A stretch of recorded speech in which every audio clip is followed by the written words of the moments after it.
Why is the United States actively preparing for war in the southern Caribbean? To answer that, we have to look at the massive reactivation of Cold War infrastructure that has been dormant for decades. What is happening at the Roosevelt Roads Naval Station in Puerto Rico? Once the largest U.S. naval base in the world, this facility was closed in 2004. But reports indicate it is being rapidly brought back online. The U.S. military is turning this civilian zone back into a forward operating base. And what about the Henry E. Rohlsen Airport? Located in the U.S. Virgin Islands, this isn't just for tourists anymore. It is being transformed into a logistics hub to support heavy military transport. But why is the U.S. doing this right now? There are two main triggers. Is it because of Russia and China? Yes. Intelligence suggests that Moscow and Beijing are not just visiting Venezuela, they are attempting to set up permanent military bases. The U.S. sees this as an existential threat, a violation of the Monroe Doctrine that they cannot ignore. Is it about the oil? Absolutely. We are already seeing the precursor to war. U.S. Coast Guard helicopters have been spotted intercepting and seizing oil tankers leaving Venezuelan waters. They are choking off the regime's cash flow before the real shooting starts. If an attack happens, what ships are already in position near Puerto Rico? The U.S. Navy has assembled a specific kill chain. They're using the USS Jason Dunham Arleigh Burke-class destroyer. Its role isn't just guided missile destroyer, it is also an electronic warfare machine. The Jason Dunham is there to jam Venezuelan communications and blind their coastal radars. They are the first line of attack to confuse the enemy. And why is the U.S. Stockdale there? The Stockdale is the shield. Equipped with advanced Aegis missile defense systems, its job is to shoot down any anti-ship missiles Venezuela fires back at the fleet. But how do we know this is an invasion and not just a blockade? Because of the USS Iwo Jima. It is a massive amphibious assault ship. You don't bring the ship unless you plan to put boots on the ground. It is designed to launch waves of Marines onto a hostile beach. But the U.S. isn't just attacking from the north. They are using the island nation of Trinidad and Tobago to close the back door. But how are they using Trinidad? The U.S. Navy is using these waters to blockade the Gulf of Paria. Here is USS Gravely, it is Hunter. The Gravely acts as a sentinel, ensuring no Venezuelan submarines or fast boats can escape into the Atlantic to threaten shipping lanes. And what is the U.S. Lake Erie doing? This Ticonderoga-class cruiser is the boss. It serves as the air defense commander for the entire operation, coordinating the movements of every ship and plane from its high-tech command center. But ships are slow, so how will the U.S. deliver the first strike? This is where the air power comes in. The B-52 Strata fortresses won't even land in the Caribbean. They will fly straight from the continental United States, deliver their massive payload of cruise missiles, and return home without ever touching the ground. What about the B-1 Lancer? These supersonic bombers will be used for fast attacks. They can swoop in at low altitude and high speed to destroy hardened targets before the enemy knows they are there. But where will the bulk of the Air Force fly from? This is why Roosevelt Roads in Ceiba, Puerto Rico is so critical. It puts tactical aircraft just minutes away from the target. The MQ-9 Reapers will loiter over Venezuela for hours, tracking mobile missile launchers and taking them out with Hellfire missiles the moment they move. While the F-35s will be the door kickers. Their job is to penetrate Venezuelan airspace undetected and destroy the S-300 air defense batteries so the other planes can fly safely. Here are VU-22 Osprey speed and versatility. These tilt-rotor aircraft will launch from the USS Iwo Jima and Puerto Rico to insert Special Forces teams deep behind enemy lines. But all that firepower will need fuel, so the KC-130s, these tankers will orbit near the combat zone, allowing the F-35s and other jets to stay in the fight for hours without returning to base. And finally, why the C-17 cargo transports for logistics? You can't fight a war without supplies. The C-17s will be flying non-stop into Roosevelt Roads and Henry E. Rohlsen Airport, bringing in the tanks, the ammo, and the troops needed to sustain the attack. So, is the attack inevitable? When you see the bombers on standby, the amphibious ships in position, and the forward bases being reactivated, it looks like the decision has already been made. How will the U.S. destroyers and strike group face the Venezuelan military and the cartels? We will take a look at different scenarios and strategies from both sides. The U.S. Navy's destroyers, submarines, amphibious ships, Marines, and P-8 Poseidon aircraft are positioned near Venezuela with a multifaceted strategy designed to confront both the Venezuelan military and the powerful drug cartels operating within the country. From the U.S. perspective, the operation combines overwhelming surveillance, targeted strikes, rapid amphibious assaults, and maritime interdiction to neutralize threats and apply pressure on the Maduro regime. The destroyers provide advanced air, sea, and missile defenses while maintaining the capability to launch precision cruise missile strikes against strategic government and military targets deep within Venezuela.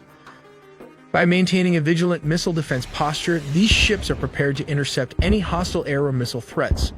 They also leverage anti-submarine warfare assets to secure the task group's maritime perimeter against underwater threats posed by Venezuelan naval forces. In surface combat, the destroyers defend against militia boats or Venezuelan naval vessels trying to disrupt blockades or amphibious operations. As the name suggests, destroyer is equipped to carry around 90 missiles with this vertical launching system, a Mark 45 deck gun position at the front, followed by close combat phalanx and a C-RAM missile system. But that's not all. It also houses Harpoon anti-ship missiles and torpedo tubes for threats underneath. And if that's not enough, there's a submarine hunter-killer Seahawk equipped with sonar and torpedoes featured in the upcoming video. These warships are designed for destruction and defense, but they are not suitable for invasion. But how do you launch a land invasion from the seas? The answer is these amphibious assault ships are specialized warships designed to deploy and support ground forces during military operations, particularly in hostile or contested environments. They resemble small aircraft carriers but are primarily focused on launching and supporting helicopters, vertical or short takeoff and landing VTOL aircraft like the MV-22 Osprey and F-35B Lightning, and amphibious landing craft.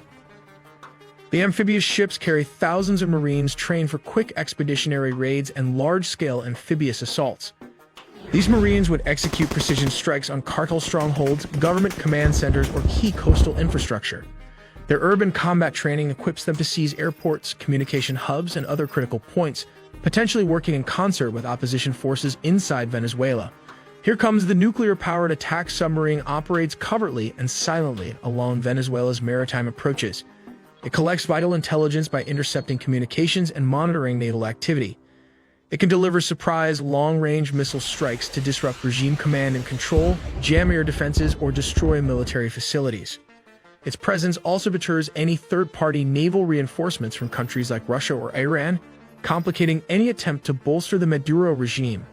The P-8 Poseidon aircraft extend the task force's eyes and ears over a vast area.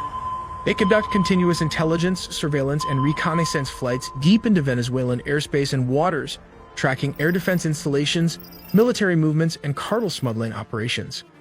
These aircraft work closely with surface and underwater naval assets to designate targets for missile strikes and monitor submarine activity. They are also capable of electronic warfare operations to disrupt Venezuelan communications and command networks, limiting the regime's operational responsiveness. But why is a single submarine a huge threat to an entire navy? The answer is these torpedoes. So let's take a look at how it works. Pressurized air propels the torpedo toward its target. Step number 2. A piston engine with propellers maximizes the torpedo's speed. Step number 3. It trails a wire plugged into the weapons systems aboard the sub using data to navigate. Step number 4. The torpedo accelerates to 32 knots over 35 miles an hour with a range of 8 miles or 12 kilometers. Step number 5. As it nears its target, the wire is cut and its sonar takes over navigation. Step number 6. If a torpedo misses its target, it can circle back and starts hunting the target with its sonar. This one torpedo has the explosive power of 1,200 pounds of TNT, and I guess you do not want to be at the receiving end of this weapon. But reports suggest that new breed of barracuda torpedo or supercavitating are going to be the latest upgrades. But how would Venezuela's counter the U.S. command of the seas? Well, the military and cartels prepare to defend the regime and preserve their control through a mix of conventional and asymmetric tactics. The Venezuelan military, although smaller and technologically less advanced, relies on knowledge of local geography, layered air defense sites, and large-scale militia mobilization, reportedly numbering over 4.5 million, to counter amphibious assaults and defend key infrastructure. The military employs coastal and naval patrols to challenge U.S. naval operations and uses missile systems to threaten incoming aircraft and ships. The Venezuelan cartels, deeply intertwined with some military elements, use their familiarity with the terrain, fast boats, and smuggling networks to complicate maritime interdiction. Their tactics include evading surveillance through irregular routes, blending with civilian traffic, and leveraging the dense jungle terrain for cover against raids. Thus, the likely conflict scenario involves layered U.S. efforts to monitor and interdict cartel trafficking by leveraging aerial surveillance and naval interdiction, combined with submarine strikes and missile attacks against regime military infrastructure to degrade their response capability. While U.S. amphibious forces would act decisively to seize strategic points, suppress resistance, and isolate Maduro's loyalist elements, this is how Venezuela would mount a hybrid defense combining conventional military resistance, local militia networks for asymmetric warfare, and cartel tactics to sustain illicit operations and slow U.S. advances. This complex confrontation reflects both sides' strategic priorities. The U.S. pushes to dismantle narcotics networks and exert regime change pressure with overwhelming technological and tactical superiority, while Venezuela relies on numerical militia mobilization, intimate knowledge of the terrain, and asymmetric tactics to counterbalance its technological and firepower disadvantage. And finally, here comes Russia. Russia is likely to supply Venezuela with long-range drones like the Shahed and Geran drones. The drones could be deployed by Venezuela for covert strikes against U.S. assets, leveraging their loitering capabilities to conduct precision attacks on airfields, command centers, or logistics hubs. This would be part of a broader strategy to counter U.S. military pressure and project asymmetric threat capabilities. We also made a deep dive into the sea, air, and land components of the nuclear triad, so subscribe for more videos to not miss a beat.